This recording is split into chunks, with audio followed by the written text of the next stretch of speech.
and welcome muli sa another episode ng Aling Oday's Kitchen. Gagawa tayo ngayon ng quick and easy tortang tilapia. And here are the following ingredients.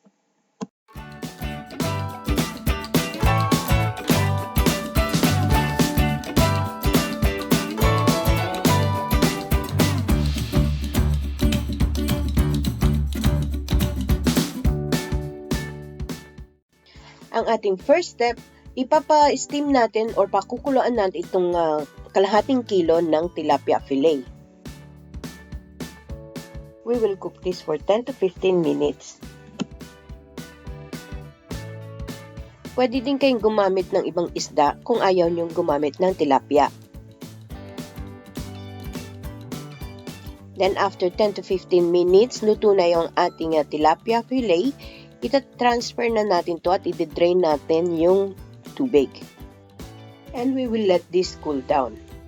Transfer ko sa strainer itong ating tilapia at i-squeeze ko para ma-drain yung excess pang water na na-absorb ng ating fish. So ayan, makikita nyo may na-drain pang tubig. Ayan, ito na yung na-mash nating tilapia fillet. I-add ko na itong 1 piece ng finely chopped onion, 1 medium size na finely chopped carrot, yung half a cup ng finely chopped kinchay or coriander, yung 4 to 5 cloves ng garlic grated, at itong 1 teaspoon ng grated ginger pangtanggal lang ng lansa. I-add ko na rin yung salt to taste and pepper to taste. Adjust nyo na lang according to your taste. And we will mix it well. Make sure na well mix ang ating mga ingredients para well infuse ang ating flavors. So, habang hinahalo ko ito, ini-squeeze ko rin para ma-squeeze out pa rin kung meron pang natirang water.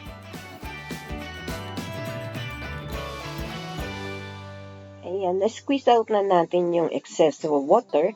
Then, pwede na nating ilagay yung 3 to 4 beaten eggs.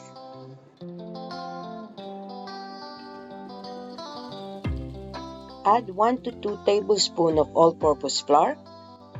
Then, haluin lang natin itong maigi.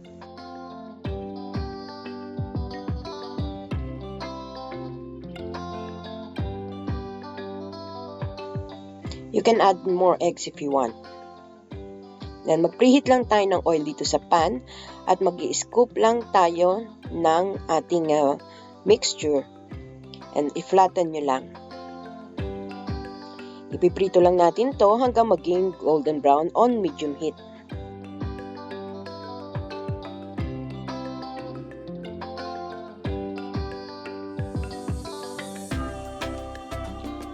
Then, baliktarin lang natin para maluto naman yung kabilang side.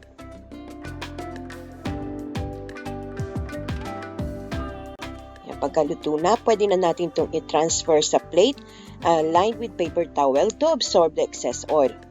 And there you have it, our quick and easy tortang tilapia. Best served with sweet chili sauce. Please don't forget to subscribe and hit that bell button para lagi kayong updated tuwing mag-upload ako ng videos. Ako po si Aling Oday. Salamat! Bye! Please follow me on my Facebook page, Twitter, and Instagram.